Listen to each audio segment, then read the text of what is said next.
Friends, so now let's come to the economy part. We have completed the international relation of PT 365 updated material. I hope आप लोग lectures देख रहे होंगे and yes, मुझे views की tension नहीं है, मुझे आप लोगों का थोड़ा कंप्लीट करवाना है जल्दी जल्दी, तो इसलिए मैं थोड़ा ब्रॉड में नहीं पढ़ा बहुत उसमें नहीं पढ़ा रही हूँ, एक्सपैंड करके कोई भी टॉपिक नॉर्मल थोड़ा थोड़ा पढ़ा रही हूँ, तो आप प्लीज़ उस हिसाब से पढ़िए.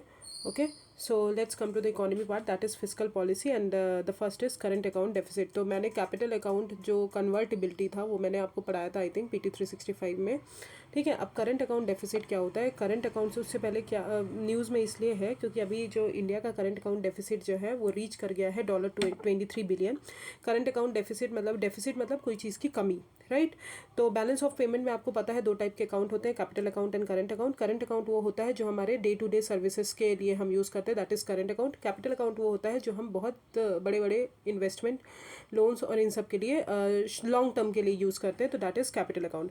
अब करंट अकाउंट की अगर बात करें तो करंट अकाउंट में विजिबल्स आते हैं और इनविजिबल्स आते हैं. विजिबल्स वो होते हैं जैसे कि क्रूड ऑयल, कार्स, मोबाइल्स, ठीक है, जैसे कि हमारे गुड्स हो गए. इनविजिबल्स जैसे कि सर्विसेज हो गई, इनकम हो गई, ट्रांसफर्स हो गई जैसे कि रेमिटेंसेज और वो. कैपिटल अकाउंट में इन्वेस्टमेंट आते हैं, FDI, FII, लोन आते हैं, गवर्नमेंट एक्सटर्नल कमर्शियल बोरोइंग आता है, बैंक और NRI के डिपॉजिट्स आते हैं, तो कैपिटल अकाउंट में वो आता है. ओके, तो आपको ये चार्ट याद करने की जरूरत है. बैलेंस ऑफ पेमेंट में दो चीज़ें आती हैं, current account and capital account. Current account में विजिबल्स इनविजिबल्स आते हैं एंड कैपिटल अकाउंट में इन्वेस्टमेंट लोन्स और बैंक्स NRIs आते हैं. Okay, now let's come to current account deficit. तो वही चीज़ है कि जो भी ट्रांजेक्शन गुड्स और सर्विसेज का एक कंट्री की रेसिडेंट जो है वो कर रही है दूसरे कंट्री के रेस्ट ऑफ द वर्ल्ड के साथ, दैट इज़ कॉल्ड हमारा current account and this is recorded by balance of payment, जो कि हमने बता दिया. ओके, तो करंट अकाउंट अगर बात करें तो वो difference between national saving and investment. Current account के दो मेन अकाउंट होते हैं. करंट अकाउंट डेफिसिट के दो मेन अकाउंट्स होते हैं, मतलब one of the two main accounts में से एक है बैलेंस ऑफ पेमेंट का रिगार्डिंग एक्सपोर्ट और इम्पोर्ट, जो कि हम मेजर करते हैं. जब भी हमारा एक्सपोर्ट इम्पोर्ट से ज़्यादा हो जाता है तो हमारा ट्रेड जो है सरप्लस हो जाता है, तो बैलेंस ऑफ पेमेंट जो है वो भी बैलेंस ऑफ पेमेंट जो है वो हमारा सरप्लस हो जाता है. करंट अकाउंट डेफिसिट नहीं रहता, बट जैसे ही हमारा करंट अकाउंट इम्पोर्ट जो है इंक्रीज हो जाता है तो डेफिसिट्स हमारा बढ़ जाता है. ट्रांसफ़र पेमेंट्स क्या होते हैं, ये रिसिपियंट्स जो कि हमारे रेसिडेंट हैं वो फ्री में रिसीव करते हैं, जैसे कि फॉर एग्जांपल सब्सिडीज़ वगैरह दिया जाता है, तो that is called transfer payments. अगर बात करें तो उसको यही बोलेगा, विदाउट एनी प्रेजेंट और फ्यूचर पेमेंट इन रिटर्न, जैसे कि रेमिटेंसेज, गिफ्ट और रिटर्न हो गए. अब कैपिटल अकाउंट सेकंड अकाउंट होता है रिगार्डिंग ऑल इंटरनेशनल परचेसेज और सेल्स ऑफ एसेट्स. ओके, तो I hope it is understood current account and capital account. Now let's come to what are the trends. तो recent trends की बात करें तो in last few years अभी few isolated quarters में current account surplus हुआ था, सच एज Q1 में. Trends in merchandise and service trade की बात करें तो करंट अकाउंट डेफिसिट जो है इंडिया का वो कंटिन्यू रहा in its trade deficit to merchandise goods. ठीक है, तो ये हो गया हमारा reason. Now let's come to what are the primary reasons behind the India's current account deficit. क्यों, क्या रीजन है इंडिया के करंट अकाउंट डेफिसिट का. तो ऑब्वियसली डोमेस्टिक डिमांड और कंज्यूमर स्पेंडिंग इंक्रीज हो रही है, जिसके कारण हमको इम्पोर्ट ज़्यादा करना पड़ रहा है. अनकॉम्पिटिटिव एक्सपोर्ट, ऑब्वियसली क्योंकि हम इतना ज़्यादा फेवरेबल पॉलिसीज़ नहीं है जिसके कारण हमारा एक्सपोर्ट जो है कॉम्पिटिटिव बढ़ पाए. एनर्जी इंपोर्ट्स जो है वो बढ़ रहा है और ग्लोबल कमोडिटी के प्राइसेस भी बढ़ रहे हैं, जैसे कि स्पेशली इंपोर्ट कमोडिटीज़ के जो भी प्राइसेस हैं वो बढ़ रहे हैं, तो हमको भी ज़्यादा पैसा देना पड़ रहा है. तो that is the primary reason behind the India's current account deficit. Potential threats, अब जो है करंट अकाउंट डेफिसिट इंक्रीज हो रहा है, उसके थ्रेट्स क्या क्या हैं. ऑब्वियसली हमारे जो इन्वेस्टर्स हैं वो हम बाहर चले जाएंगे क्योंकि उनको लगेगा हमारी इकोनॉमी में इतना ज़्यादा इन्वेस्टमेंट करने की ज़रूरत नहीं है. Costly macro economic adjustment, obviously currency exchange rate जो है वो भी कम हो जाएगा. इन्फ्लेशन कंसर्न्स भी बढ़ जाएंगे क्योंकि ऑब्वियसली अगर कम चीज़ें हैं, इंपोर्ट हम कर रहे हैं बट वहाँ पे प्राइसेस ज़्यादा है, तो हमारे यहाँ भी प्राइसेस ज़्यादा होंगे, तो एज हमारा बढ़ जाएगा इन्फ्लेशन. और payment imbalances lead to balance of payment crisis as observed in Asian financial crisis. Okay, so this is the current account deficit. Now let's come to taxation on virtual digital assets. तो अभी ये news में इसलिए है कि बहुत ज़्यादा virtual जो डिजिटल एसेट्स है वो बहुत, उसके ट्रांजैक्शंस जो है वो बहुत ज़्यादा बढ़ गए हैं, तो गवर्नमेंट ने बोला है कि स्पेसिफिक टैक्स रिजीम प्रोवाइड करें जो भी हमारे वर्चुअल डिजिटल एसेट्स हैं उनको टैक्स करने के लिए. तो बजट 2022-23 में वो किया है. अब प्रपोज टैक्सेशन क्या है, डेफिनेशन सबसे पहले वर्चुअल एसेट्स होता क्या है. तो कौन से एक्ट में दी है, इनकम टैक्स एक्ट में है. वर्चुअल डिजिटल एसेट्स का मतलब है कि इनकम टैक्स जो एक्ट है उसके अंदर इसका मीनिंग दिया है, कोई भी इंफॉर्मेशन, कोड और नंबर नंबर या फिर टोकन जो भी जनरेट किया जाता है थ्रू क्रिप्टोग्राफिक मीन्स और अदरवाइज किसी भी नाम से बोला जाता है, जो कि डिजिटल रिप्रेजेंटेशन किसी भी वैल्यू को प्रोवाइड करते हैं विथ और विदाउट कंसीडरेशन, तो दैट जिनकी खुद की इनहेरेंट वैल्यू होती है, स्टोर वैल्यू होती है, that is called virtual assets. A non fungible token और any other token similar nature by whatever name called, जो भी आप बोलना चाहो वो बोल सकते हो। तो सेंट्रल गवर्नमेंट ने ऑफिशियल गैजेट के थ्रू नोटिफाई किया है, वो इंक्लूड और एक्सक्लूड कर सकते हैं कोई भी digital assets from the definition of virtual digital assets. तो कौन इंक्लूड एक्सक्लूड कर सकता है? सेंट्रल गवर्नमेंट कर सकती है। फिर आते हैं tax on income from virtual digital assets के बात करें तो अप्रैल 1, 2022 से सेक्शन 115 BBH जो है इनकम टैक्स एक्ट का, वो लागू किया। उसके अंदर जो है कोई भी इनकम अगर किसी भी वर्चुअल डिजिटल एसेट से ट्रांसफ़र हो रही है उसको 30% टैक्स लगेगा। कोई भी डिडक्शन अलाउड नहीं है in respect of any expenditure allowances while computing such income except cost of acquisition. Loss हो रहा है ट्रांसफर, अगर वर्चुअल डिजिटल एसेट्स का ट्रांसफ़र करने से कुछ लॉस हो रहा है, can't be set off against any other income. Gain जो है वो भी नॉन डिटेक्टेबल होगा, और गिफ्ट जो है वर्चुअल डिजिटल एसेट से उसमें भी टैक्स लगेगा। अब payment on transfer of virtual digital asset, so effective जो है ये कब से है? 2022। तो 1% TDS जो है टैक्स डिडक्शन एट सोर्स वो डिटेक्ट किया जाएगा अंडर सेक्शन 194S। अब बेनिफिट क्या है? डायनेमिक डेफिनेशन है, कोई भी इंक्लूड कर सकते, कुछ भी एक्सक्लूड कर सकते वर्चुअल डिजिटल एसेट से जब भी हमको ज़रूरत हो। Steep tax rate and inability of offset losses, obviously क्योंकि लॉसेस कम हो जाएंगे। Regulation over digital assets to pave the way for classifying virtual digital assets as a separate assets और रिसोर्स मोबिलाइजेशन। अब हम आते हैं other development concept related to physical policy. तो एसेट मोनेटाइजेशन मैंने आपको पिछली बार PT 365 में पढ़ाया, प्लीज़ जाके वो वीडियो देखिए।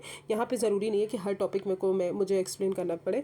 तो एसेट मोनेटाइजेशन ये न्यूज़ में इसलिए है कि गवर्नमेंट ने अभी सेटअप किया है नेशनल लैंड मोनेटाइजेशन कॉर्पोरेशन, जो कि हमारा मोनेटाइजेशन है जो लैंड का, मतलब उसकी मनी जो है तुरंत मिल जाए, नॉन कोर एसेट्स की मनी तुरंत मिल जाए, तो इसलिए फास्ट ट्रैक मोनेटाइजेशन करने की बात की है। ये इनकॉर्पोरेटेड है as a 100% government of India owned entity है, और NLMC जो है उसका इनिशियल ऑथराइजेशन शेयर कैपिटल की बात करें तो 500 करोड़ है। फिर आते हैं स्ट्रैटेजिक डिसइन्वेस्टमेंट। स्ट्रैटेजिक डिसइन्वेस्टमेंट भी मैंने आपको पढ़ा दिया है। According to the new guidelines, DIPAM जो है हमारी department of investment and public assets management, state government और पब्लिक सेक्टर एंटरप्राइजेज जो है वो भी will not be allowed to buy out and other PSUs. Strategic sectors अगर बात करें तो bare minimum presence of existing public sector commercial enterprises होनी चाहिए होल्डिंग कंपनी पे।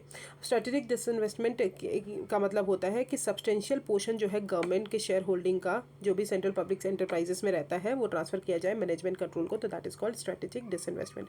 अब आते हैं वेज एंड मीन्स एडवांसेस। तो कंसीडरिंग कोविड-19 रिलेटेड अनसर्टेनिटीज, तो RBI ने अभी रेज किया है ways and means advances limit 2021 में। अब वेज एंड मीन्स एडवांसेस है क्या? जब भी हमको अब पता है कि गवर्नमेंट का जो है फिजिकल डेफिसिट बढ़ जाता है, तो ये फिजिकल डेफिसिट के लिए कोई टारगेट नहीं है कि पर गवर्नमेंट का जो टेम्परेरी मिसमैच हो जाता है एक्सपेंडिचर और रिसिप्ट में, जो भी रिसीव कर रहे हैं, मान लीजिए एक्सपेंडिचर ज़्यादा खर्च हो गया, उनके पास रिसिप्ट्स कम आ रहे हैं, तो इसके लिए ways and means advances use किया जाता है। तो वेज एंड मीन्स एडवांसेस जो है 1997 में इंट्रोड्यूस किया गया था with the practice of issuing ad hoc treasury bills हम इशू करते हैं सेंट्रल गवर्नमेंट को, बट वो डिसकंटिन्यू कर दिया गया। अब under the RBI act ways and means advances जो है ये टेम्परेरी एडवांस है जो कि RBI देती है सेंट्रल और स्टेट गवर्नमेंट को कि आप जो भी मिसमैच हो रहा है आपके रिसिप्ट्स और पेमेंट्स में उसको आप ओवरकम कर लीजिए। ये सच एडवांसेस जो है वो 3 मंथ के अंदर रिपेबल होते हैं, और इंटरेस्ट जो है वो एग्जिस्टिंग जो हमारा रेपो रेट है उस पर चार्ज होता है। वेज एंड मीन्स एडवांसेस जो है वो फिजिकल रिस्पॉन्सिबिलिटी मैनेजमेंट एक्ट का पार्ट नहीं है, और 2 टाइप्स के होते हैं, पहला होता है स्पेशल, दूसरा होता है special ways and means advances होता है और स्पेशल होता है नॉर्मल होता है। तो स्पेशल जो वेज एंड मीन्स एडवांसेस होता है that is special drawing facility, ये कोलेट्रल के अगेंस्ट प्रोवाइड किया जाता है, मतलब आपको तभी पैसा मिलेगा जब आप कोलेट्रल की तरह कुछ रखेंगे। After the state has exhausted the limit of SDF it gets normal WMA। Interest rate जो होता है SDF के 1 परसेंटेज पॉइंट लेस देन होता है रेपो रेट के। रेपो रेट मान लीजिए अगर 4% है तो 1% लेस होगा, मतलब 3% होगा। अब स्टेट वाइज लिमिट भी प्रोवाइड किया जाता है फंड की कि आप कितना वेज और मीन्स एडवांसेस में मिलेगा आपको, और ये लिमिट डिपेंड करती है कि आप क्या क्या चीज़ें फैक्टर कंट्रोल में ले रहे हो, जैसे कि total expenditure, revenue deficit, physical position of the state. अब लिमिट जो है WMA का वो कौन मिलकर डिसाइड करते हैं? गवर्नमेंट और RBI दोनों म्यूचुअली मिलकर डिसाइड करते हैं और रिवाइज किया जाता है पीरियडिकली। ओके, तो this is ways and means advances. Now let's come to shrinkflation. Shrinkflation जो है एक फॉर्म का हिडन इन्फ्लेशन है, जहाँ पे कुछ प्रोडक्ट्स का साइज जो है वो रिड्यूस हो जाता है while maintaining it sticker price. For example sticker price आपने 100 रुपीज़ रखा है, बट उसका प्राइस जो है ओरिजिनल अगर बात करें तो अगर उसका प्राइस 50 रुपये है तो that is called shrinkflation. Rather than increase the price of the product, वो प्राइस इंक्रीज नहीं करते। The company simply offers A small package, क्या करती है कंपनी जो है पैकेज जो है स्मॉल कर देती है। रेजिंग द प्राइस पर given amount is strategy employed by companies mainly in food and beverages industries to steadily boost the profit margin. For example less का पैकेट में उन्होंने लेस का पैकेट बड़ा कर दिया कि 10% एक्स्ट्रा मिलता है, बट ऐसा नहीं होता है, ठीक है। तो that is called shrinkflation. Now let's come to banking and monetary policy. तो that is first topic is standing deposit facility. Standing deposit facility की अगर बात करें तो अभी रिसेंटली ये न्यूज़ में इसलिए है कि in its first bimonthly policy review the monetary policy committee ने अभी इंट्रोड्यूस किया है standing deposit facility as a floor in the liquidity adjustment facility corridor. Standing deposit facility होती क्या है वो आपको जानने की ज़रूरत है, बाकी और ज़्यादा पढ़ने की ज़रूरत नहीं है। तो ये एक लिक्विडिटी मैनेजमेंट इंस्ट्रूमेंट होता है जहाँ पे गवर्नमेंट जो है कभी भी किसी भी बैंक से, शेड्यूल कमर्शियल बैंक से बिना कोलेट्रल के लिक्विडिटी ले लेती है। मतलब अगर मान लीजिए शेड्यूल कमर्शियल बैंक के पास बहुत ज़्यादा लिक्विडिटी है तो लोगों को लोन देना ईजी होगा, ठीक है। तो लोगों के पास पैसा ज़्यादा आएगा, तो लोगों के पास पैसा ज़्यादा आएगा तो डिमांड बढ़ेगी, डिमांड बढ़ेगी तो इन्फ्लेशन बढ़ेगा। तो गवर्नमेंट क्या करती है, मतलब आरबीआई क्या करती है, स्टैंडिंग डिपॉजिट फैसिलिटी जो है यूज़ करती है कि जो भी लिक्विडिटी बैंक के पास है वो हम एब्जॉर्व कर लें। तो जो भी लिक्विडिटी है वो ले लेती है, बट इसमें एक इंपॉर्टेंट पॉइंट है कि बिना कोलेट्रल के लेती है। मतलब आपको कोई चीज़ रखने के, मतलब ये नहीं कि एसडीएफ में आरबीआई ने अगर शेड्यूल कमर्शियल बैंक से लिक्विडिटी ऑब्जॉर्व की तो उसमें उन्होंने गवर्नमेंट सिक्योरिटीज़ रखने को दी एससीबी को, शेड्यूल कमर्शियल बैंक्स को, ऐसा कुछ नहीं है। तो उसमें कोई भी कोलेट्रल नहीं दिया जाता, बस वो सिंपली लिक्विडिटी एब्जॉर्व कर लेते हैं हमारे शेड्यूल कमर्शियल बैंक से। ये पहली बार रिकमेंड की गई थी 2014 में, उर्जित पटेल कमेटी जो थी उन्होंने रिकमेंड की थी, expert committee to revise and strengthen the monetary policy framework as a tool to manage liquidity. From 2022 SDF जो है वो फिक्स्ड रेट रिवर्स रेपो जो था उसको रिप्लेस किया as a floor of the LAF corridor, और इसका इंटरेस्ट रेट जो है 3.75% है। डिपॉजिट जो भी एसडीएफ के अंदर हो रहे हैं वो एलिजिबल नहीं है कैश रिजर्व रेशियो के लिए। Cash reserve ratio I hope आपको पता होगा, कैश रिजर्व रेशियो अलग होता है एंड एसडीएफ अलग होता है। Maintenance under section 42 of the RBI act, but ये एलिजिबल है स्टैट्यूटरी लिक्विडिटी रेशियो के लिए, एसएलआर के लिए ये एलिजिबल है, बट सीआरआर के लिए एलिजिबल नहीं है। अब बेनिफिट क्या है एसडीएफ का, ऑब्वियसली लिक्विडिटी अब्जॉर्व करना, ठीक है। ऑपरेटिंग फ्रेमवर्क जो है मॉनेटरी पॉलिसी का उसको स्ट्रेंथन करना बाय रिमूविंग कोलेट्रल वगैरह रिमूव करके, एलएएफ जो कॉरिडोर है उसको रिस्टोर करना और इंक्रीज करना description of bank to access SDF and MSF, ठीक है। पोटेंशियल इशूज़ क्या है, as a non collateral open ended instrument है, ये कहीं ना कहीं आर्बिट्रेज अपॉर्चुनिटी बैंक्स को प्रोवाइड करता है कि वो सरप्लस लिक्विडिटी जो है आरबीआई के पास रख दे via SDF rather than going to risk in the lending private sector. Not a long term instrument है, needs to be supplemented by market instrument like MO OMO. और पोटेंशियल इशूज़ जो है SDF के in relation to impact on balance sheet of the RBI. Okay, so this is the impact and issues. Now let's come to what are the difference between terms associated with liquidity management. अब term सबसे पहला reverse repo, reverse repo is very important, ठीक है। सबसे पहले हम reverse repo पढ़ते हैं, उसके बाद पहले हम रेपो रेट पढ़ते हैं, उसके बाद रिवर्स। रेपो रेट वो होता है जब आरबीआई जो है मनी लेंड करती है शेड्यूल कमर्शियल बैंक को। तो शेड्यूल कमर्शियल बैंक जब आरबीआई से पैसा लेते हैं that is called repo rate, और रिसेंटली ये 4.40 चल रहा है, और कोलेट्रल इसमें रखा जाता है और ये लिक्विडिटी जो है इकोनॉमी में उसको रेगुलेट करने के लिए लेते हैं। तो रेपो रेट में क्या होता है, एससीबीज जो है शेड्यूल कमर्शियल बैंक आरबीआई से लोन लेते हैं और कोलेट्रल के अगेंस्ट लेते हैं। रिवर्स रेपो रेट वो होता है जब आरबीआई जो है एक्सेस फंड जो है शेड्यूल कमर्शियल बैंक के पास एक्सेस फंड है तो उसको एब्जॉर्व कर लेती है, ये भी कोलेट्रल के थ्रू करती है, ठीक है। याद रखिएगा जो हमने अभी एसडीएफ पढ़ा उसमें और इसमें यही डिफरेंस है कि इसमें रिवर्स रेपो रेट में वो कोलेट्रल रखती है बट उसमें नहीं रखती है, ओके।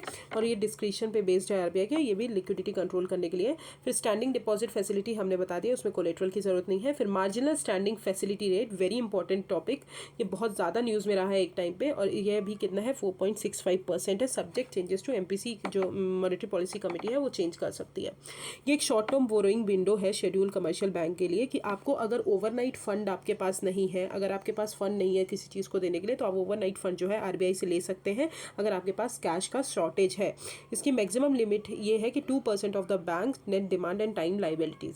अब यस इसमें भी कोलेट्रल रखना पड़ता है, और short term loans from RBI to help schedule commercial bank, तो ओवरनाइट लोन्स जो लेते हैं that is called margin standing facility, okay. So these are the different terms. Now let's come to bad bank. ये भी मैं आपको पढ़ा चुकी हूँ PT365 में। तो इसमें देखते हैं कि चेयरमैन जो है, ये न्यूज़ में इसलिए कि चेयरमैन जो है national asset reconstruction company limited के जो कि इंडिया का बैड बैंक है, उन्होंने अभी रिज़ाइन कर दिया है as the RBI approval for his appointment did not arrive on time. अब बैड बैंक है क्या? बैड बैंक इसलिए टर्म यूज़ किया जाता है कि कोई भी स्ट्रक्चर रिप्रेजेंट करना जो कि बहुत सारे एसेट्स जो हैं, जो भी नॉन परफॉर्मिंग एसेट्स हैं, उनको सेग्रेट कर ले, उनको एब्जॉर्व कर ले, तो हमारी बैलेंस शीट जो है वो क्लीन हो जाए।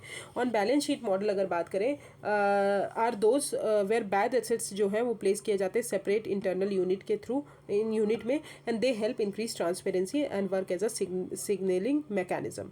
The off balance sheet models जो है on the other hand can take form of special purpose entity structure wherein bad assets जो है ऑफलोडेड होते हैं, सिक्योरिटाइज्ड होते हैं और सोल्ड किए जाते हैं to diverse of investors. A later model जो है through a complex and expensive ensures maximum risk transfer in comparison to others. तो बैड बैंक क्या है वो इंपॉर्टेंट है, जो कि मैंने आपको बता दिया। इंडिया का बैड बैंक अगर बात करें तो इंडिया का bad bank first time introduce किया गया था यूनियन बजट फाइनेंशियल ईयर 2022 में। दो सेपरेट एंटिटीज सेटअप की गई, national asset reconstruction company limited और India debt resolution company limited. तो ये दोनों चीज़ें सेटअप की गई। तो NARCL जो है ये सेटअप किए गए कि जो भी स्ट्रेस एसेट्स हैं उसको कंसोलिडेट करना है, उसको एग्रीगेट करना है। तो पब्लिक सेक्टर बैंक्स जो है वो 51% ऑनरशिप रखते हैं हमारे national asset reconstruction company limited में। याद रखिएगा, गवर्नमेंट का जो ऑनरशिप है वो ज़्यादा है, पब्लिक सेक्टर बैंक का जो ऑनरशिप है वो ज़्यादा है। अब NARCL जो है वो जब भी वो लेती है बैड बैंक, मतलब जो भी पैसा लेती है, जो भी NPA एब्जॉर्व करती है, तो 15% जो एग्रीड वैल्यू है वो लोन के थ्रू प्रोवाइड करती है और रिमेनिंग जो 85% है वो गवर्नमेंट सिक्योरिटीज़ के थ्रू प्रोवाइड करती है। अब गवर्नमेंट ऑफ इंडिया ने गारंटी किया है कि ये जो है 5 साल के लिए वैलिड है और ये इन्वोक किया जाता है कि शॉर्टफॉल जो है face value of SR and the actual realisation, उसमें जो शॉर्टफॉल है उसको मीट करने के लिए ये यूज़ करें। एडिशनली अगर बात करें तो NARCL जो है वो लायबल है कि वो एनुअल गारंटी फ़ी भी पे करेंगे। अब ये एक्सपेक्टेड है NARCL के लिए कि वो 2 लाख करोड़ जो बैड एसेट्स है ओवर अ टाइम वो बाय कर सकते हैं, about 55% of what all ARCs। ठीक है। अब IDRCL क्या होता है? ये एसेट्स को मैनेज करता है जो कि प्रोफेशनल्स और टर्न अराउंड एक्सपर्ट्स में मार्केट में इंगेज होते हैं। पब्लिक सेक्टर बैंक और पब्लिक फाइनेंशियल इंस्टीट्यूशन जो है वो 49% स्टेक इसका लेते हैं, विद रेस्ट जो है वो प्राइवेट सेक्टर के पास है।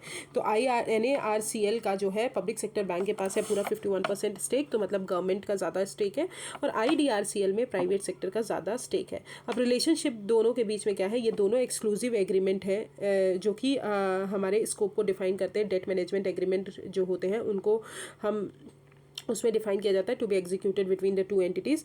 ये अरेंजमेंट जो है वो प्रिंसिपल एजेंट बेसिस पे है and final approval and ownership for the resolution shall lie with the NARCL as the principal. तो NARCL जो है वो प्रिंसिपल है। सो इवन थ्रू IDRCL जो है वो मेजॉरिटी प्राइवेट ओन बैंक है, बट फाइनल अथॉरिटी जो है वो NARCL के पास है जो कि majority owned public sector bank है। Okay, so this is the NARCL and IDRCL। Now let's come to digital banking units. Reserve bank of India ने अभी गाइडलाइंस रिलीज़ की है on establishment of digital banking units. More on news में अगर देखें तो ये पार्ट है अनाउंसमेंट जो बजट में उन्होंने अनाउंस की थी कि वो 75 डिजिटल बैंकिंग यूनिट्स जो है सेटअप करेंगे डिस्ट्रिक्ट्स में। ठीक है। इन pursuance of budget announcement, committee for establishment of digital banking unit जो है वो सेटअप की गई बाई RBI।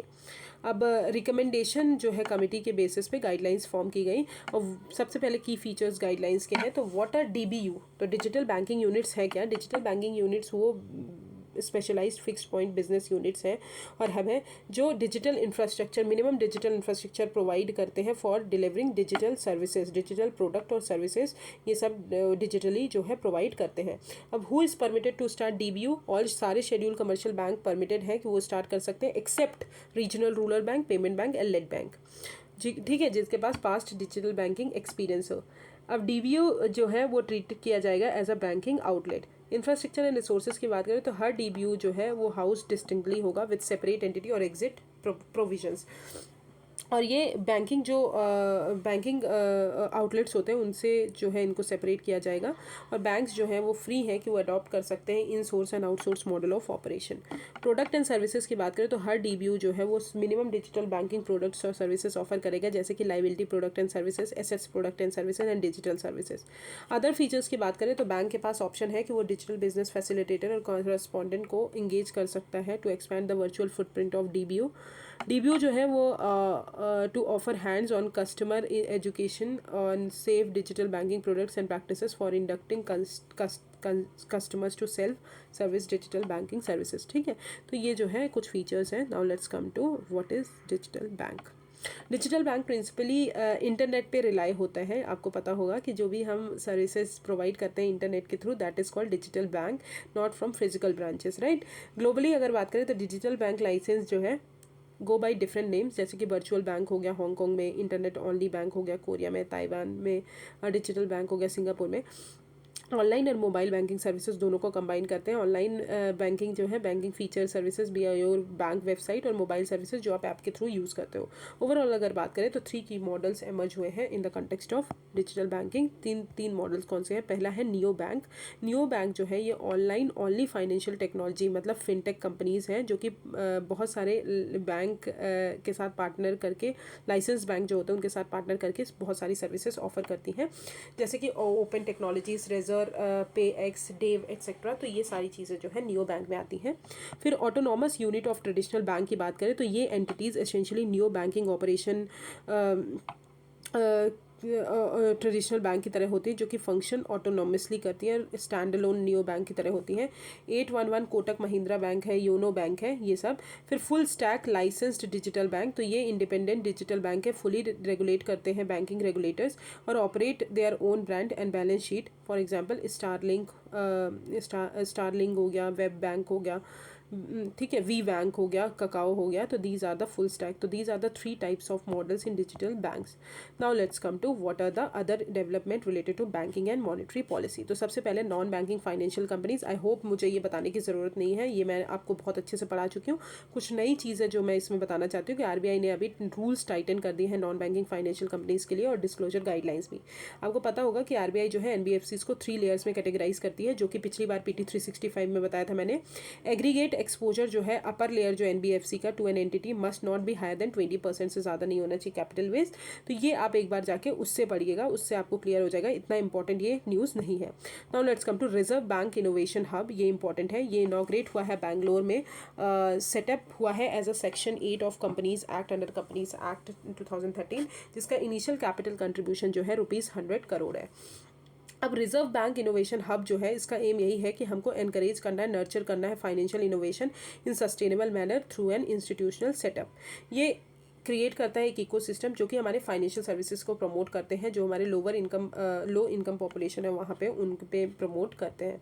फिर आते हैं निधि कंपनीज। तो सेंट्रल गवर्नमेंट ने अभी निधि कंपनीज के कुछ रूल्स अमेंड किए हैं 2014 के। की अमेंडमेंट्स ये है कि कोई भी पब्लिक कंपनी निधि अगर सेटअप करती है जिसका शेयर कैपिटल 10 लाख है, उसको पहली डिक्लेयर करना पड़ेगा as a nidhi from the union government. Union government जो है वो फर्स्ट उसको डिक्लेयर करेगी, तभी वो कर सकती है। Earlier there was no such need, अब पहले ऐसी कुछ नीड नहीं थी। प्रमोटर्स और डायरेक्टर्स जो है कंपनी के have to meet certain laid down in rules. About Nidhi company अगर बात करें, Nidhi company similar to non banking financial companies की तरह होती हैं।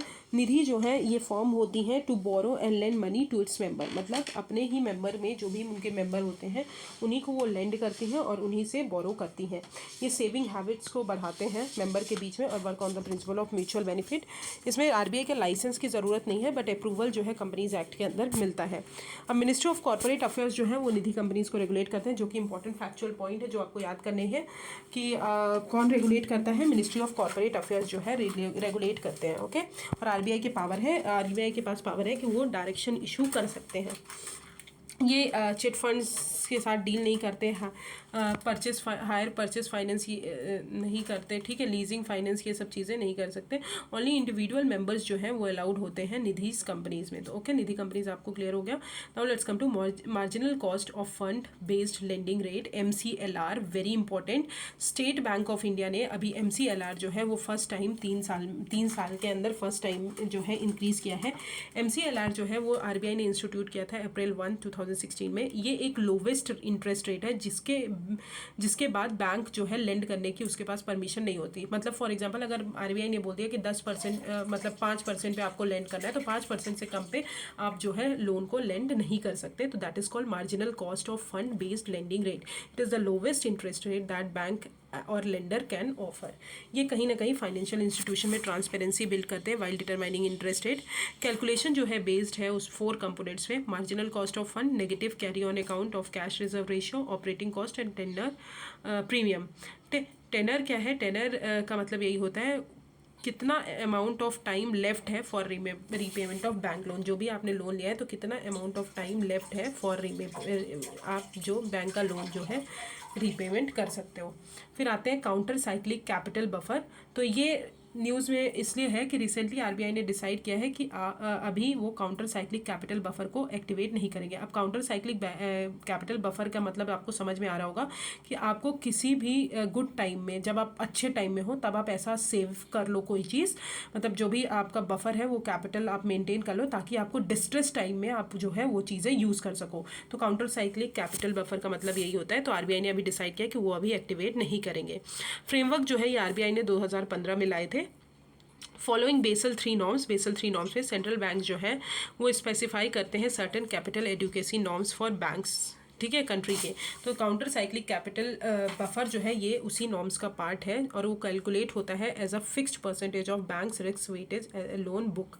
अब एम क्या है इसका? ऑब्वियसली बफर बिल्ड करना, कैपिटल बफर जो है कैपिटल का उसको बिल्ड करना गुड टाइम्स में, जो कि डिफिकल्ट टाइम्स में हम यूज़ करें, और बैंकिंग सेक्टर को रेस्ट्रिक्ट करना कि इनडिस्क्रिमिनेट लेंडिंग ना करें किसी भी चीज़ में। ओके, फिर आते हैं core banking financial system. Core banking system क्या होता है? तो गवर्नमेंट ने अभी प्लान किया है कि एंटायर पोस्ट ऑफिस नेटवर्क जो है अंडर कोर बैंकिंग सिस्टम 2022 उनको अलाउ किया है कि ईजियर वो ट्रांसफ़र फंड कर सकें और इंटर ऑपरेबल रहें बैंकिंग नेटवर्क के साथ। तो CBS है क्या? ये बैक एंड सिस्टम है जो कि that processes banking transaction across the various branch of the bank. Currently post office provide saving account services, payment services through Indian Post Payment Bank.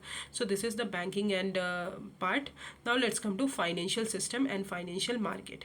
तो अब आते हैं डेवलपमेंट फाइनेंशियल इंस्टीट्यूशन। तो ये भी मैं आपको पढ़ा चुकी हूँ। तो with the government bank national bank financial infrastructure and development, जो कि स्टार्ट होगा ऑपरेशन फाइनेंशियल ईयर 2023 से, 1 ट्रिलियन इंफ्रास्ट्रक्चर लेंडिंग टारगेट जो है वो सेट किया गया है इस साल के लिए।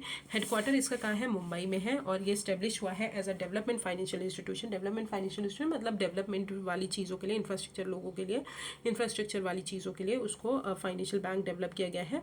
और इसका ऑथराइज कैपिटल ₹1 लाख करोड़ है और RBI रेगुलेट करेगा और सुपरवाइज करेगा as an alternative India as all India financial institution under RBI act. और ये 5th all India financial institution होगा after EXIM, NABARD, NHB and SIDBI के बाद।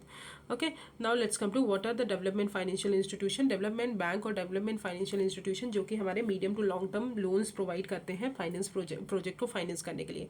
अब कैटेगरीज अगर बात करें तो ऑल इंडिया DFI होते हैं, स्टेट DFI होते हैं और रीजनल DFIs होते हैं। अब फंक्शनल क्लासिफिकेशन अगर बात करें तो टर्म लेंडिंग इंस्टीट्यूशन होते हैं जो कि लॉन्ग टर्म फाइनेंस प्रोवाइड करते हैं डिफरेंट इंडस्ट्रियल सेक्टर्स को।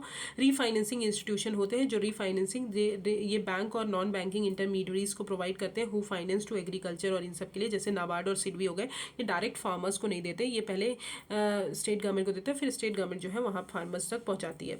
फिर स्पेशलाइज्ड इंस्टीट्यूशन हो गए जैसे सेक्टर स्पेसिफिक इंस्टीट्यूशन हो गए। इन्वेस्टमेंट इंस्टीट्यूशन हो गए जो कि बॉन्ड्स में इन्वेस्ट करते हैं, इक्विटी में, और other means use to raise money. अब फंडिंग सोर्सेज जो है DFI के लिए तो गवर्नमेंट के ग्रांट्स से दिया जाता है, गवर्नमेंट के पास से पैसा जाता है। गवर्नमेंट जो है गवर्नमेंट और RBI से वो बोरो भी करते हैं, लोन्स लेते हैं मल्टीलेटरल इंस्टीट्यूशन जैसे कि वर्ल्ड बैंक, बैंक हो गया, IMF हो गया, और issuance of bonds from DFI. Okay, so this is the DFI's funding. Now let's come to what is the significance. तो फाइनेंसिंग की अगर बात करें तो ये फंड प्रोवाइड करते हैं medium to long term gestation period के लिए. सपोर्ट फंक्शंस की बात करें तो ये मैनेजरियल, टेक्निकल एडवाइस, कंसल्टेंसी सब प्रोवाइड करते हैं. बिल्डिंग गुडविल, ऑब्वियसली कंपनीज को हेल्प करते हैं कि अपना गुडविल बढ़ाए. Crisis funding, lesser repayment burden.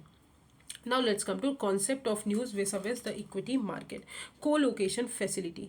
Colocation facilities क्या होता है? ये एक डेडिकेटेड स्पेसेस होती हैं जो हमारी नेशनल स्टॉक एक्सचेंज जब बिल्ड होता है तब होती हैं, right next to the exchange server. जहाँ पे आप एक्सचेंज करते हो चीज़ों को, वहाँ पे जो है ये डेडिकेटेड स्पेस होते हैं where high frequency and algo traders जो है अपने सिस्टम और प्रोग्राम्स को प्लेस कर सकते हैं.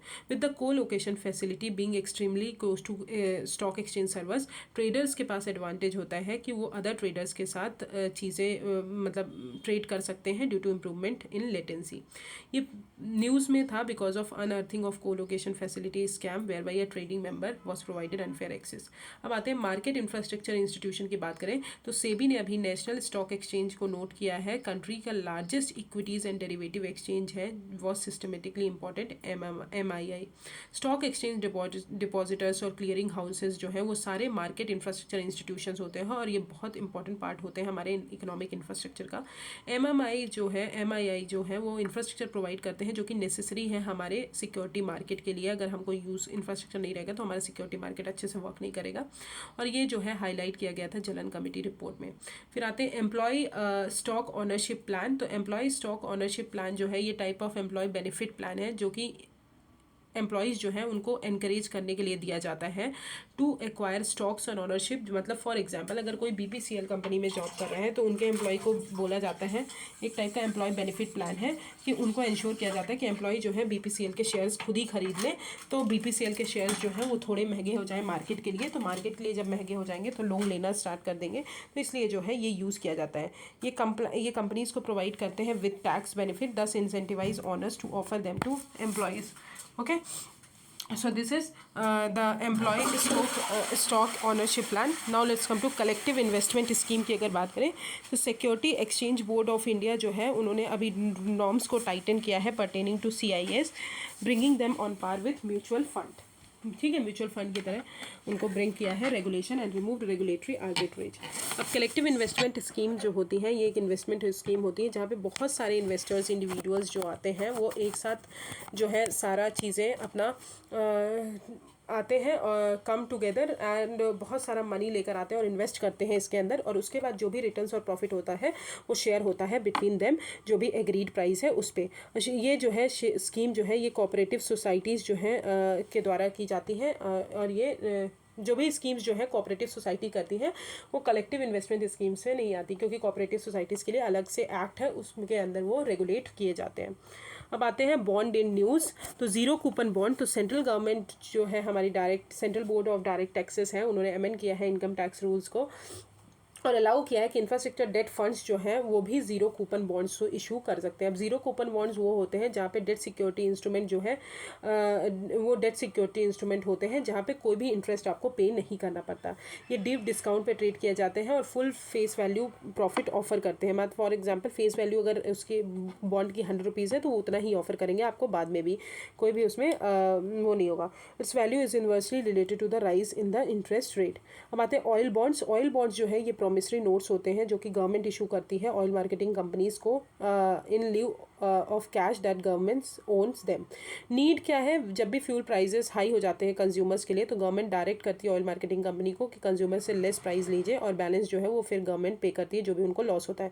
However if government pay in cash it would have the tax the same people to collect the money to pay. अब नेगेटिव बॉन्ड यील्ड क्या होते हैं? नेगेटिव यील्ड बॉन्ड्स जो होते हैं ये एक बॉन्ड होते हैं जो कि बॉन्ड होल्डर्स को तब होता है जब बॉन्ड होल्डर्स हमारे मनी को लूज़ करते हैं व्हेन दे मैच्योर. ठीक है, नेगेटिव बॉन्ड यील्ड मतलब बॉन्ड उन्होंने खरीद लिया पर नेगेटिव बॉन्ड यील्ड हो गया है, तो अगर बॉन्ड मैच्योर हो गया तो उनको जो है लॉस हो जाएगा पैसे का. तो नेगेटिव यील्ड बॉन्ड जो है वो परचेज होते हैं at a safe haven assets in times of turmoil like COVID-19 disruption. Okay, so this is negative yield bond. Now let's come to other development and concept in financial system and market policy. Unified payment system. Indian travelers जो हैं in UAE Emirates can now use मतलब UAE के जो भी Indian travellers हैं वो use कर सकते हैं unified payment interface for payment.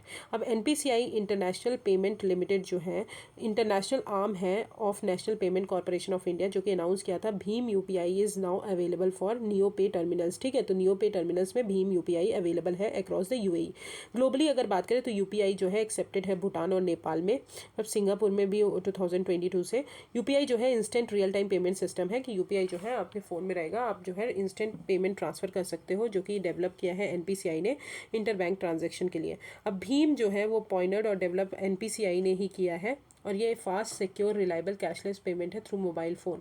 UPI lite की बात करें तो ये एक न्यू यूपीआई सर्विस है जो कि एनपीसीआई ने ऑफर किया है, जो कि अलाउ करता है कि आप faster near real time small value payments जो है विदाउट एनी इंटरनेट कनेक्शन जो है ट्रांसफ़र कर सकते हैं via money added in the wallet with upper limit of ₹200 and total limit जो है यूपीआई लाइट बैलेंस की ₹2000 है। अब आते हैं central bank digital currency. Central bank digital currency जो है ये एक डिजिटल फॉर्म है करेंसी का, जो कि सेंट्रल बैंक इशू करती है हमारी कंट्री की।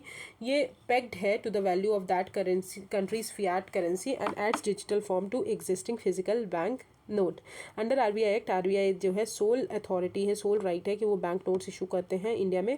Only coins under the coinage act and ₹1 note जो है वो सेंट्रल गवर्नमेंट इशू करती है, याद रखिएगा। That is central bank digital currency. So this is the other developments. Now let's come to external sector.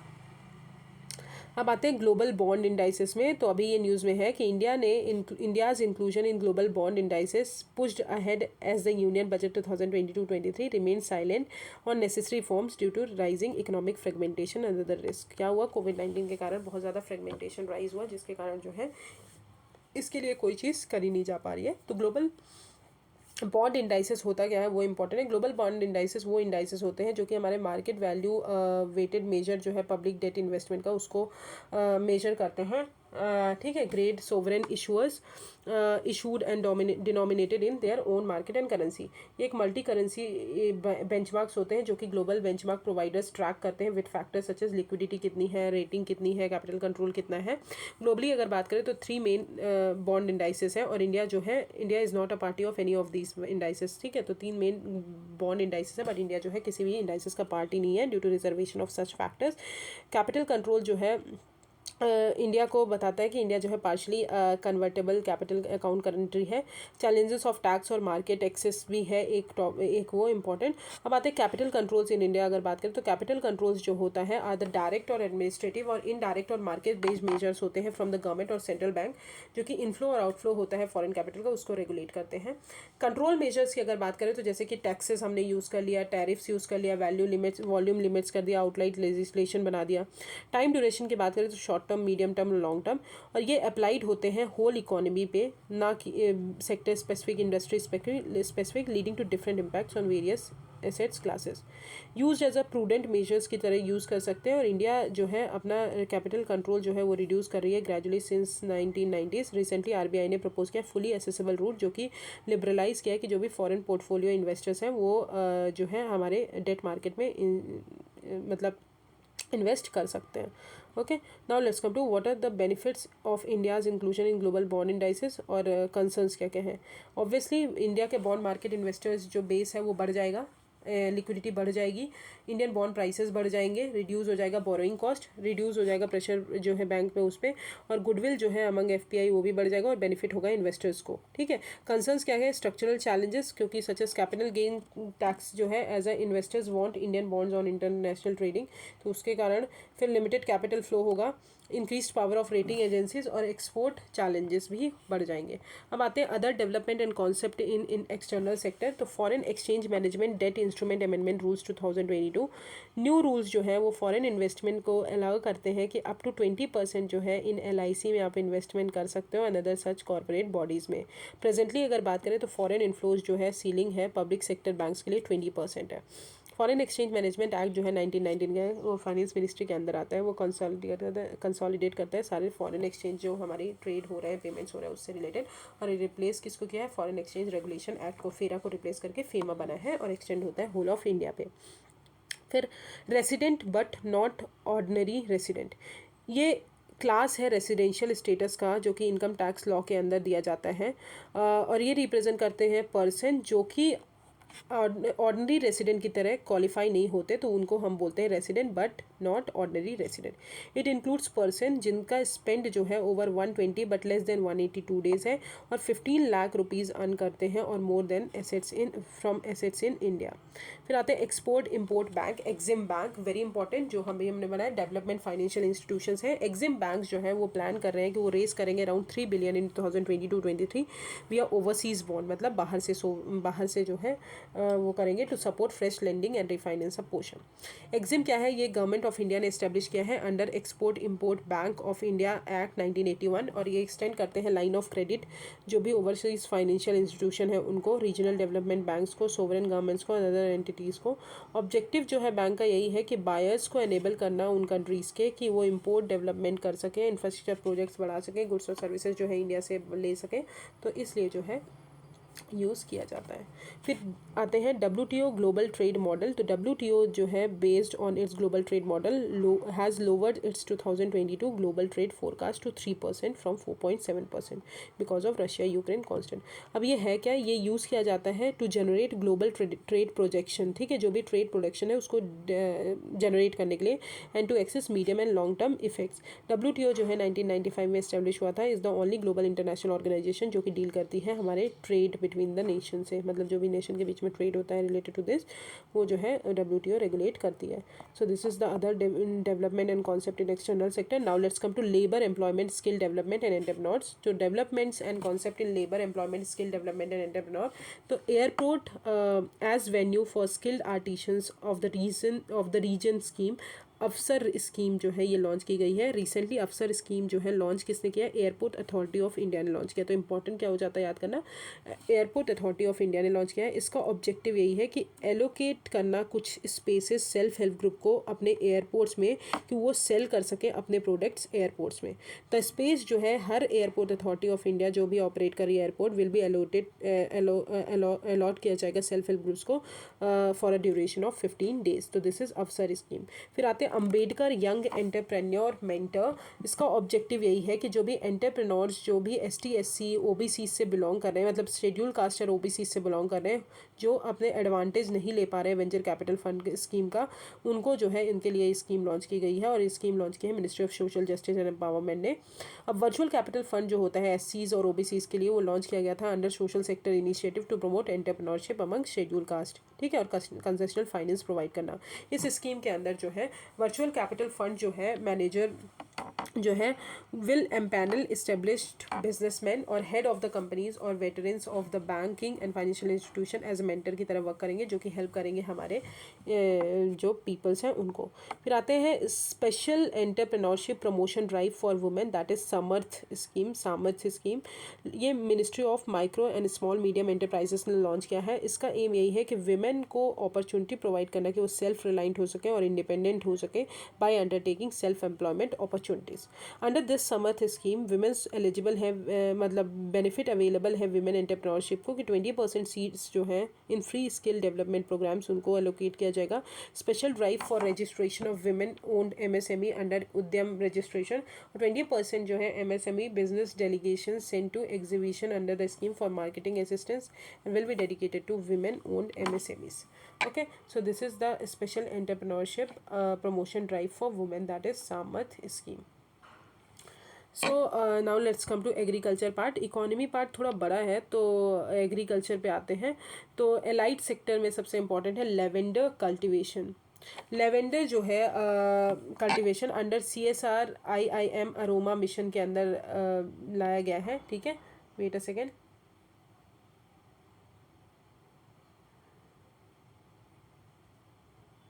Lavender क्या है, लेवेंडर एक पर्पल मतलब प्लांट होता है लाइट पर्पल कलर का, उसको हम बोलते हैं। तो lavender cultivation under CSIR IIM's aroma mission in Ramban was recently अभी डन किया गया है एज अ पर्पल रिवॉल्यूशन। तो पर्पल रिवॉल्यूशन किसके लिए है, हमारे लेवेंडर के लिए है।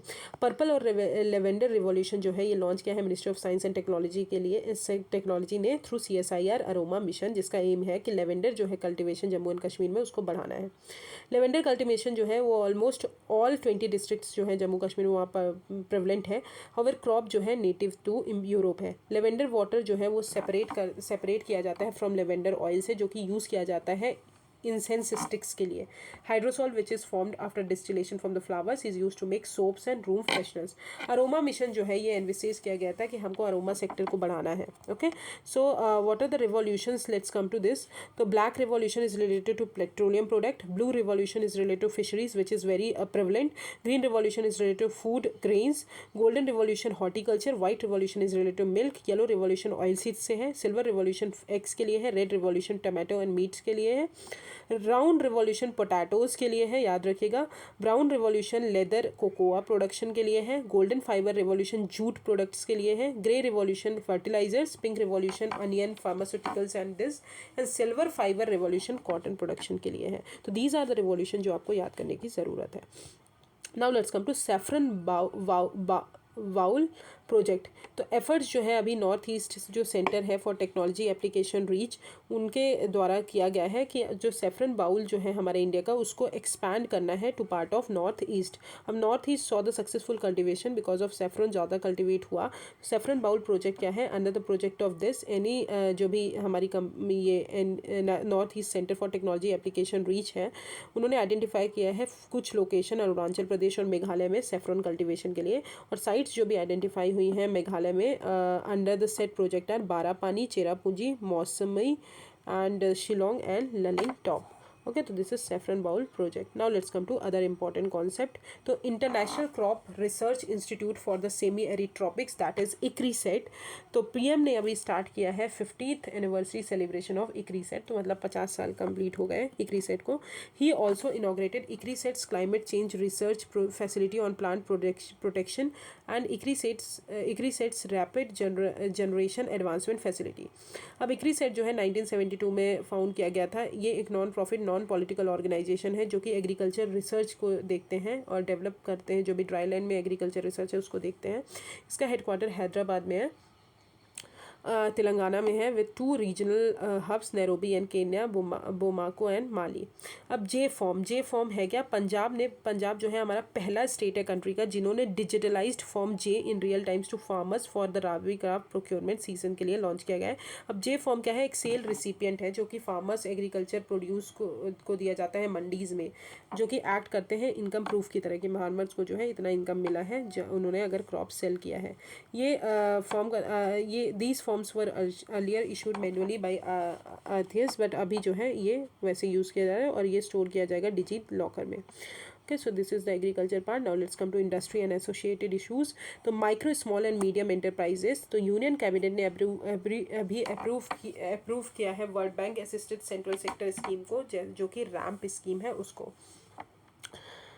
स्कीम है क्या, रैम्प स्कीम किसने लॉन्च किया है, ministry of micro small and medium enterprises ने लॉन्च किया है, जो भी कोविड-19 रेजिलियंस और रिकवरी इंटरवेंशन है उनको सपोर्ट करने के लिए।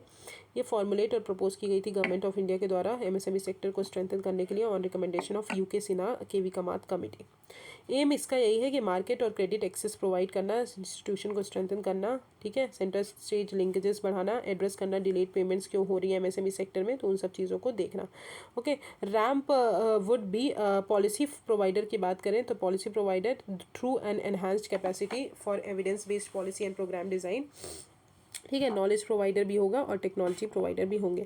अब एमएसएमई सेक्टर की बात करें तो in India they are defined and classified as follows. तो एमएसएमई डेफिनेशन जो है micro small and medium enterprises से होते हैं। माइक्रो वो होते हैं जो कि प्लांट और मशीनरी और इक्विपमेंट में इन्वेस्ट करते हैं जिनका जो एनुअल टर्नओवर है वो 1 करोड़ से ज़्यादा नहीं होना चाहिए और मोर देन 5 करोड़ से मतलब नॉट मोर देन 1 करोड़ से ज़्यादा नहीं होना चाहिए, 5 करोड़ से वो। फिर स्मॉल की बात करें तो इन्वेस्टमेंट इन मशीनरी और इक्विपमेंट्स प्लांट्स वगैरह में जिनका इन्वेस्टमेंट 10 करोड़ से ज़्यादा नहीं होना चाहिए, 50 करोड़ तक होना चाहिए। मीडियम की बात करें तो इन्वेस्टमेंट इन प्लांट मशीनरी और equipment not more than 50 crore and annual turnover और not more than 250 crore. Economic contribution की बात करें तो ये कंट्रीब्यूट करते हैं close to 1/3 of the India's GDP और ये लार्जेस्ट एम्प्लॉय करते हैं employers after agriculture. Okay, so ये सब इंपॉर्टेंट नहीं है। रिलेटेड न्यूज़ में अगर देखा जाए तो ministry of micro small and medium enterprises ने अभी एमएसएमई इनोवेशन स्कीम लॉन्च की है। इसका स्कीम है कि ये एक हॉलिस्टिक अप्रोच है जो कि हमारे इंक्यूबेशन हो गया, इंटरवेंशन हो गया, आईपीआर से रिलेटेड चीज़ हो गई, इन सबको कंबाइन करके बनाया गया है। चैंपियंस स्कीम भी इसीलिए लॉन्च की गई है। अब आते हैं details of MSME innovation scheme. तो इंक्यूबेशन की अगर बात करें तो इसका ऑब्जेक्टिव यही कि अब अनटैप्ड जो क्रिएटिविटी है उसको प्रमोट करना और सपोर्ट करना और अडॉप्ट करना, कि आप लेटेस्ट जो है टेक्नोलॉजी उसको अडॉप्ट करिए। फाइनेंशियल असिस्टेंस की बात करें तो अप टू ₹15 लाख पर idea and up to ₹100 crore for relevant plant and machines. Design की बात करें तो प्रोवाइड करना एक्सपर्ट एडवाइस और cost effective solution real time basis पे। आईपीआर इंटेलेक्चुअल प्रॉपर्टी राइट्स की बात करें तो to improve IPR culture MSME sectors में उसको इम्प्रूव करना। Okay, so this is the MSME sector. Now let's come to semiconductor manufacturing in India. Semiconductor manufacturing मैंने पढ़ा दिया है आपको PT 365 में। आई होप यहाँ पे पढ़ाने की ज़रूरत नहीं है आपको। ओके, सेमी कंडक्टर्स होते क्या है। Now let's come to production link incentives scheme. तो ये भी मैंने पढ़ा दिया है। प्रोडक्शन लिंक इंसेंटिव स्कीम क्यों होती है। ये एक इंसेंटिव है जो कि कंपनी का प्रोडक्ट, कंपनी जो भी प्रोडक्ट है उसको बूस्ट करें, इसलिए इंसेंटिव्स प्रोवाइड कर सकता है। और टैक्स रिबेट्स इसमें दिए जाते हैं, इंपोर्ट एक्सपोर्ट ड्यूटी कंसेक्शन दिए जाते हैं। PLI जो है ये पहली बार इंट्रोड्यूस की गई थी इंडिया में मार्च 2020 में, जो कि 3 इंडस्ट्रीज़ को टारगेट कर रही थी, बट अब जो है बहुत सारे इंडस्ट्रीज़ को टारगेट कर रही हैं। ओके, इंसेंटिव्स जो है अमाउंट ऑफर किया जाता है बहुत सारे अक्रॉस सेक्टर्स में, और सेविंग्स जो भी जनरेट होती हैं फ्रॉम PLI एक सेक्टर से can be appropriated towards the other sectors also. Incentive जो है कैलकुलेट होता है कि इंक्रीमेंटल सेल्स आपने कितना किया है उसके हिसाब से। और ठीक है, in some sectors such as advance battery यहाँ पे भी दिया जाता है ओवर अ 5 ईयर पीरियड के लिए। तो उसको जो भी सेक्टर्स PLI स्कीम के अंदर आते हैं वो सेक्टर्स ये वाले हैं। Okay, this is PLI। Now let's come to lithium supply. तो lithium has been among the most sought after material during past few years, largely on the back of its usage of battery manufacturing. Lithium supply की बात करें तो global production and demand की बात करें तो lithium जो है करंटली प्रोड्यूस किया जाता है फ्रॉम अ हार्ड रॉक और ब्राइन माइंस। ऑस्ट्रेलिया जो है वर्ल्ड का बिगेस्ट सप्लायर है with production from hard rocks mines. Argentina, Chile और चाइना जो है वो मेनली प्रोड्यूसिंग है it from salt lakes. Total global production की बात करें, measured lithium carbonate equivalent was forecast in December 2021। Overall global lithium battery market जो है वो प्रोजेक्टेड है टू ग्रो सब्सटेंशियली, और global production has so far not fulfil the global demand. Lithium in India की बात करें तो Karnataka ancient igneous rock deposit जो है कर्नाटका मांड्या डिस्ट्रिक्ट में holds the first traces of lithium ever to be discovered in India. Presence जो है मंडीज रॉक्स का is mere inference in at this point with mining extraction many months away. India currently import करता है सारा lithium needs अपनी import से fulfil करते हैं। अदर डेवलपमेंट एंड कॉन्सेप्ट्स की अगर बात करें तो माइनिंग सेक्टर। तो रिसेंटली माइनिंग जो है माइनिंग ऑफ न्यू मटेरियल बहुत ज़्यादा ओपन अप हुआ है कि हमारा जो इंपोर्ट डिपेंडेंस है उसको हम रिड्यूस करें। तो यूनियन कैबिनेट ने अप्रूव किया है कि जो हमारा मिनिस्ट्री ऑफ माइंस का प्रपोजल है उसको अप्रूव कर दिया है for amendment of second schedule of mines and minerals act for specifying rate of royalty इन सब चीज़ों के लिए। ठीक है, तो ये इतना इंपॉर्टेंट नहीं है। रॉयल्टी क्या होता है, रॉयल्टी एक टैक्स नहीं, रॉयल्टी टैक्स नहीं होता, ये एक रेंट होता है लैंड का on which mines is situated. जहाँ जिस भी माइन में जहाँ पे भी ये सिचुएटेड रहता है उस रेंट लैंड का, जहाँ पे भी माइनिंग करते हैं उस लैंड का रेंट होता है। और the price of privileges of dealing minerals जो कि गवर्नमेंट देती है। अब आते हैं footwear and leather sector. Recently government ने अप्रूव किया है कि वो इंडियन फुटवेयर और लेदर डेवलपमेंट प्रोग्राम जो है उसको कंटिन्यू करेंगे टिल 2026 तक। अब ये जो प्रोग्राम है वो इसका एम यही है कि इंफ्रास्ट्रक्चर डेवलप करना हमारे लेदर सेक्टर के लिए, और एनवायरमेंटल इशूज़ जो है उससे रिलेटेड उसको टैकल करना। लेदर इंडस्ट्री जो है इंडिया का वो around 13% of the world leather production को अकाउंट करती है, और इंडिया का अकाउंट जो है for 9% of the world's footwear production. Okay, now let's come to services sector. तो open network for digital commerce. तो department of promotion and industry trade ने अभी लॉन्च किया है pilot phase of open network for digital commerce. तो किसने launch किया है, DPIIT ने लॉन्च किया है। इसका एम यही है कि एंड टू एंड ट्रांजेक्शन जो है ऑन द ONDC आर्किटेक्चर उसको हमको टेस्ट करना है, उसको प्रमोट करना है अक्रॉस डिफरेंट प्लेटफॉर्म्स। ये डन किया जाएगा across 5 cities, Delhi, Bengaluru, Coimbatore, Bhopal and Shillong. Thereafter it will scaled up and launch in 100 cities over a period of 6 month. तो ये जो है ये है government hopes to replicate UPI model success. ठीक है, तो ये हो गया open network model. Now let's come to what is the open network for digital commerce. इसका एम यही है कि ओपन नेटवर्क प्रमोट करना, सारे जो भी गुड्स और सर्विसेज हम एक्सचेंज करते हैं, सारे एस्पेक्ट्स जो हैं उसको ओपन नेटवर्क पे करना, ओपन नेटवर्क पे प्रमोट करना, डिजिटल और इलेक्ट्रॉनिक नेटवर्क पे प्रमोट करना। अब ONDC जो है वो current platform centric digital commerce model से बियॉन्ड भी दिया जाता है, जहाँ पे बायर्स और सेलर्स जो है सेम प्लेटफॉर्म यूज़ करते हैं और एप्लीकेशन टू डिजिटली विजिबल होना चाहिए। सो अंडर ONDC जो भी बायर हैं वो रजिस्टर्ड होंगे अमेजॉन पे, for example may directly purchase goods from a seller who sell in Flipkart. अब ONDC जो है वो बेस्ड है ऑन ओपन सोर्स्ड मेथोडोलॉजी पे using open specification and open network protocols. ONDC project जो है वो मॉडल्ड है around the unified payment interface project. अब UPI तो आपको पता होगा, और ये इनिशिएटिव है DPIIT का, ministry of commerce and industry के अंदर आता है, और क्वालिटी काउंसिल ऑफ इंडिया जो है वो इंटीग्रेशन प्रोवाइड करती है for e-commerce platform for it. What does open source means? तो to make a process of software, open source implies that technology और कोड जो कि deployed for the process is freely made available for everyone, right? सबके लिए available होना चाहिए। अब आते हैं इंफ्रास्ट्रक्चर सेक्टर। तो मल्टी मॉडल लॉजिस्टिक पार्क्स, तो फाइनेंस मिनिस्ट्री ने अब अनाउंस किया है that contracts for implementation of multi model logistic parks at 4 locations पे उन्होंने कॉन्ट्रैक्ट दिया है through PPP model. More on news में बात देखें तो 100 PM गति शक्ति कार्गो टर्मिनल्स जो हैं for multi model logistic facility develop किया जाएगा नेक्स्ट 3 ईयर्स में। डेटा एक्सचेंज जो हो सारे ऑपरेटर्स हैं, सारे जितने भी मोड ऑपरेटर्स हैं उनके बीच में डेटा एक्सचेंज किया जाएगा, will be brought on a unified logistic interface platform design for application programming interface. ये प्रोवाइड करेंगे efficient movement of goods through different modes, reducing logistic cost, time, and assisting just in time inventory management or in eliminating tedious documentation. Okay, characteristic क्या है? Obviously process efficiency, value addition, additional revenue, stakeholder support and extra services, extra. तो ये multi model logistic park जो है ये setup किए जाएंगे under the logistic enhancement efficiency enhancement program. अब लॉजिस्टिक एफिशिएंसी एनहांसमेंट प्रोग्राम जो है 2015 में प्रपोज किया गया था मिनिस्ट्री ऑफ रोड ट्रांसपोर्ट और हाईवे में, कि जो भी लॉजिस्टिक एफिशिएंसी है उसको एनहांस करना है हमको। मिनिस्ट्री ऑफ रोड ट्रांसपोर्ट और हाईवे जो है और national highway authority of India वो प्लान कर रहे हैं कि वो स्टैब्लिश करेंगे 35 multi model logistic parks across the country next few years. अब गवर्नमेंट ने इनवाइट किया है एशियन डेवलपमेंट बैंक को कि वो सपोर्ट करें हमारे इस प्रोजेक्ट्स को।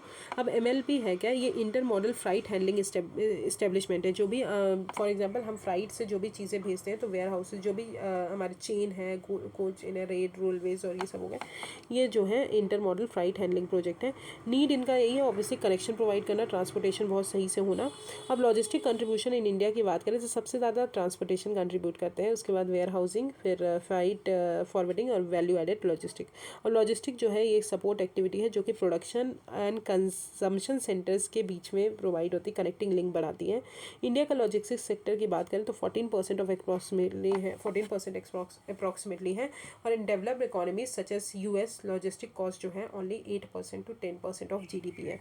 इंडिया जो है सफ़र करता है क्लॉग ट्रांसपोर्ट नेटवर्क से, a skewed mix of transport modes, insufficient storage और handling facility for in transit commodities and regulatory hurdles. अब कंपोनेंट क्या है लॉजिस्टिक के? स्टोरेज हो गया, transport, information control, warehousing, packaging, inventory efficiency, ये सारी चीज़ें वो हो गई। करंट सिचुएशन और ideal situation, it's not most important. Okay, फिर आते हैं Sagarmala project. Wait a second.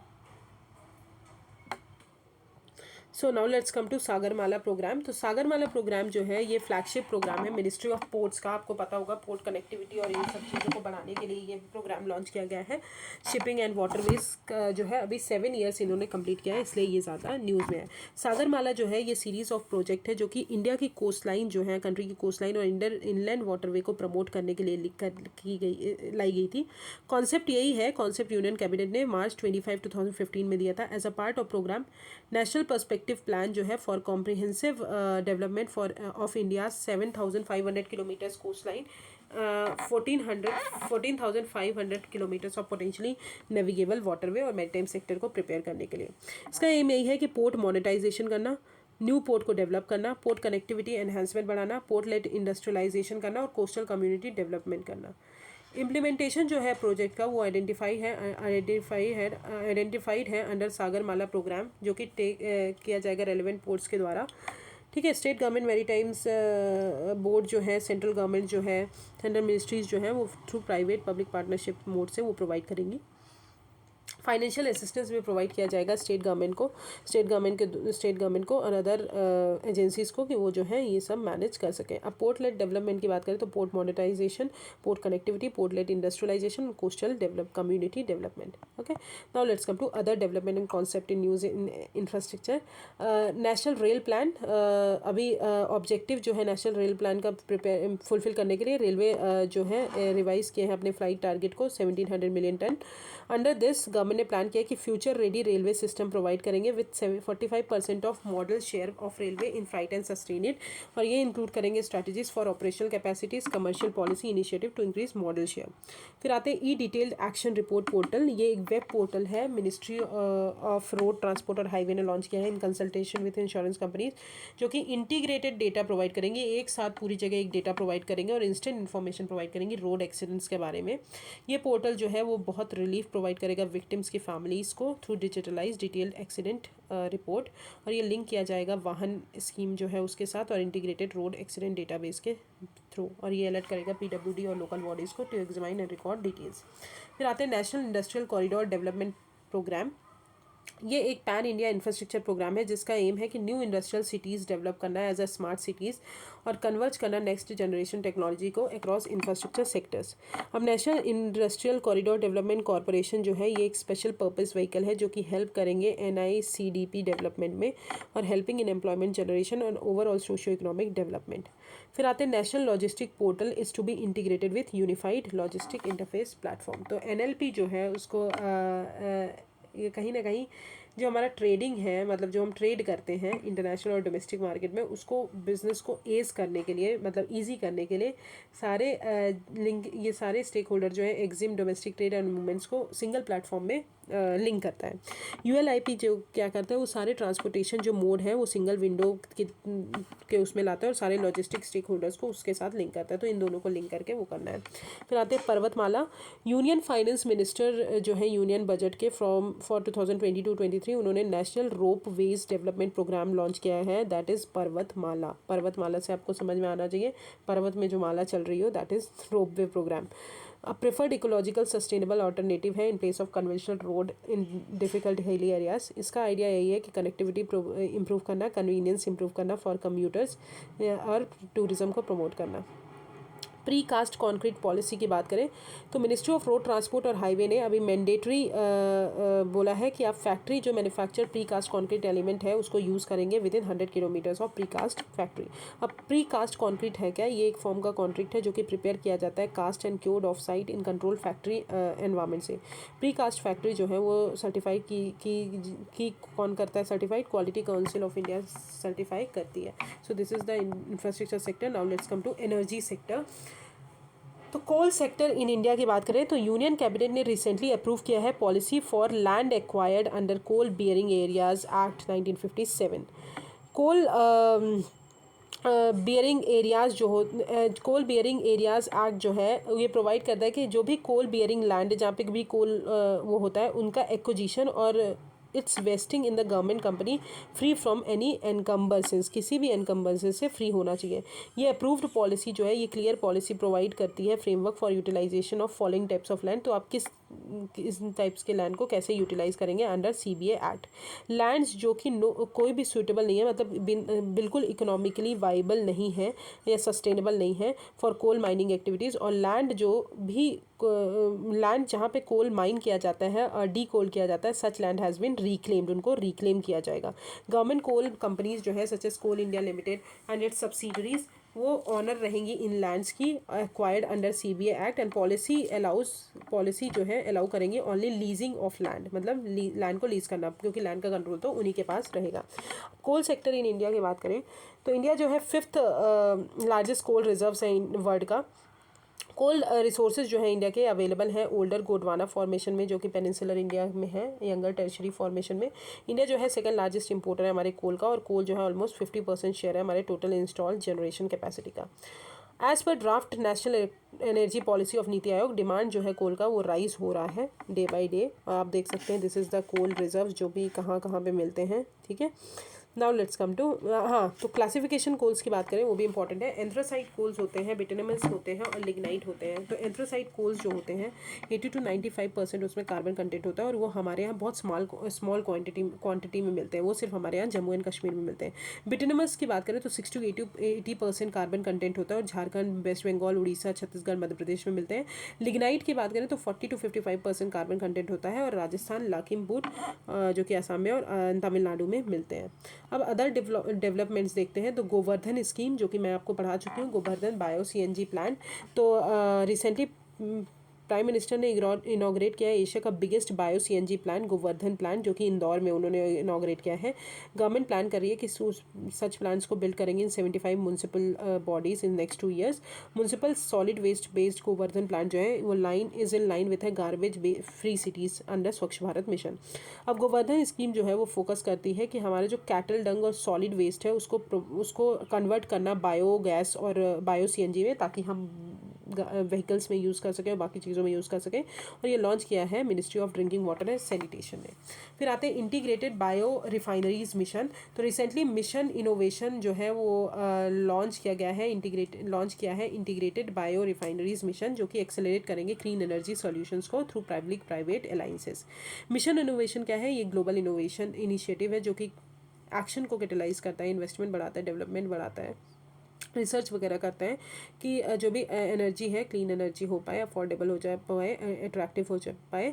और ये 22 कंट्रीज़ इसमें आती हैं और इंडिया जो है इसका फाउंडिंग मेंबर है। अब IBM है क्या, ये लॉन्च किया गया था विद अ गोल कि 10% जो fossil fuel based chemicals materials हैं उनको रिप्लेस करना है with bio based alternatives by 2030। ये 6th मिशन है जो कि लॉन्च किया है मिशन इनोवेशन ने। अदर 5 मिशन है clean hydrogen, clean power future, zero emissions shipping and carbon dioxide removal and urban transition.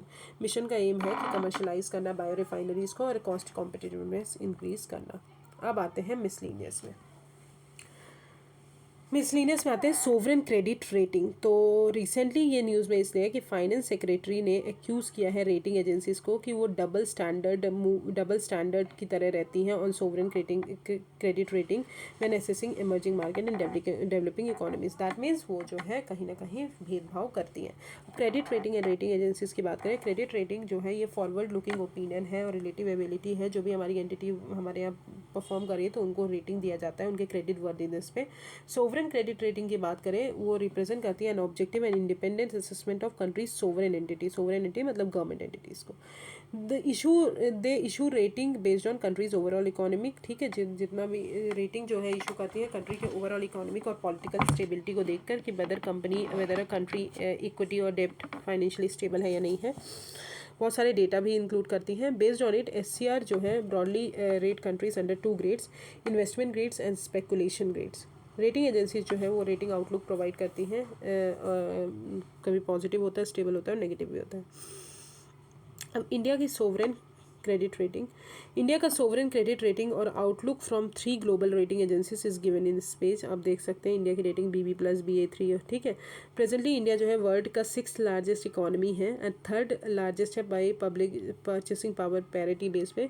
But HCR जो है is at the bottom of investment, मतलब बहुत कम है। ठीक है, रिड्यूस्ड इन्वेस्टर्स कॉन्फिडेंस, कहीं ना कहीं हमारे इन्वेस्टर्स का कॉन्फिडेंस रिड्यूस करते हैं। Increase borrowing cost, okay, financial market instability होता है और isolation from capital market. Okay, now let's come to corporate social responsibility. तो कंपनीज जो है इंडिया की अभी मैंडेट किया गया है उनको कि वो कॉम्प्रिहेंसिव रिपोर्ट सबमिट करेंगी on their corporate social responsibility activities in a new form CSR2। More on news में अगर देखा जाए तो CSR2 जो है वो उसके लिए रिक्वायर है बहुत सारे इंफॉर्मेशन पैरामीटर्स जो है ज़रूरी है।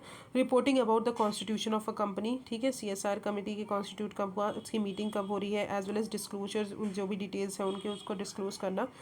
CSR policy and approve CSR project on the company's website. Company जो है वो सबमिट करेगी details on its CSR project investment and the CSR funds that have gone unspent. While it is likely to add some compliance burden on corporate, it will enhance transparency, disclosure around CSR activities और better oversight provide करेगी। अब corporate social responsibility है क्या? corporate social responsibility एक management concept है जहाँ पे companies जो है social और environmental concerns के लिए कुछ ना कुछ जो है अपने funding से देती हैं। ठीक है, prior to companies act CSR जो है इंडिया में वो फिलेंथ्रोपिक एक्टिविटी थी। In keeping with the mind India ने फिर मोरल रिस्पॉन्सिबिलिटी को सोच के ये लाया था, बट अभी सोशल ऑब्लिगेशन बन गया है। कंपनीज एक्ट ने 2013 ने इंट्रोड्यूस किया इसको formation and administration and governance के लिए, ठीक है। अब एसेंशियल प्रीरिक्विजिट हो गया है और इंडिया जो है फर्स्ट कंट्री है जिसने लीगलाइज किया है कि वहाँ पे CSR एक्टिविटी मैंडेटरी हो गया है। एप्लीकेबिलिटी की बात करें तो कौन कौन सी कंपनी एप्लीकेबल है, तो कंपनी सेटिस्फाइंग एनी कोई भी फॉलोइंग क्राइटेरिया वो इमीडिएटली उनको करना पड़ेगा CSR। नेट वर्थ जिनका 500 करोड़ उससे ज़्यादा हो, टर्न ओवर 1000 करोड़ से ज़्यादा हो, नेट प्रॉफिट 5 करोड़ से ज़्यादा हो, इन कंपनीज़ को रिक्वायर्ड है कि वो 2% जो है अपना एवरेज प्रॉफिट का, एवरेज नेट प्रॉफिट का 3 साल में CSR एक्टिविटीज़ के लिए दें। ये कंपनीज़ को ऑल्सो रिक्वायर्ड है कि वो CSR कमेटी बनाए to oversee the entire CSR activities. Role जो है कमेटी का आपको समझ में आ ही गया होगा। सजेस्टेड एरियाज ऑफ एक्टिविटीज़ जैसे कि हंगर को एरेडिकेट करने के लिए, पॉवर्टी को, माल न्यूट्रिशन को लिए, एजुकेशन को प्रमोट करने के लिए, जेंडर इक्वालिटी बढ़ाने के लिए, इन सब चीज़ों के लिए लाया गया। फिर आते हैं IPRs in India. Domestic patent filing surpass international once after 11 years. तो बहुत सारे पेटेंट फाइल हुए डोमेस्टिक में, इसलिए जो है इंटरनेशनल से ज़्यादा हुए, तो इसलिए ये न्यूज़ में है। टोटल 19,796 पेटेंट एप्लीकेशन फाइल किए, 54% were file by Indian applicants.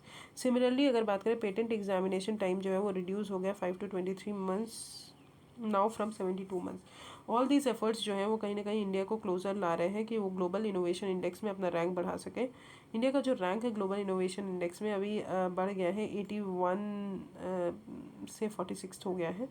IPR in its implementation, तो पेरिस कन्वेंशन जो है हमारा, उसके अंदर हमारे IPRs प्रोटेक्ट होते हैं और IP represent patent, utility models, industrial design, trademark, service, ये सारी चीज़ें IP में आती हैं। अब इंटेलेक्चुअल प्रॉपर्टी राइट जो होता है ये एक्सक्लूसिव राइट होता है, जो भी क्रिएट करते हैं कोई चीज़ उनको दिया जाता है और उनके अलावा वो जो है वो नहीं यूज़ कर सकते for a specific time of period.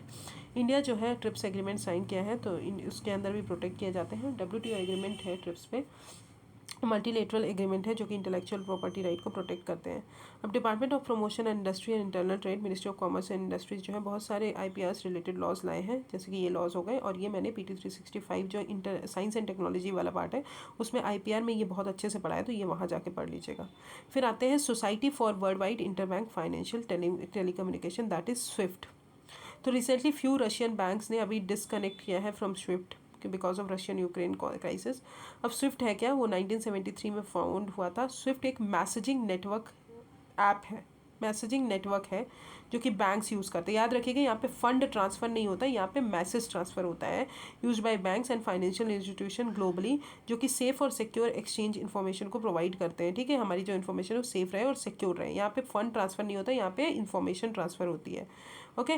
ये वर्क करते हैं by assigning each member institution, उनको यूनिक डिजिट स्विफ्ट ID दिया जाता है कोड, और बैंक आइडेंटिफिकेशन कोड दिया जाता है जो कि सिर्फ बैंक दैट आइडेंटिफाई, सिर्फ बैंक नेम बस आइडेंटिफाई नहीं करता बट उनकी कंट्री, सिटी, ब्रांच सब आइडेंटिफाई करता है, ओके। स्विफ्ट जो है मेयरली अ प्लेटफॉर्म दैट वो मैसेज को सेंड करता है, कोई भी सिक्योरिटीज और मनी को सेंड नहीं करता, जो कि मैंने बता दिया।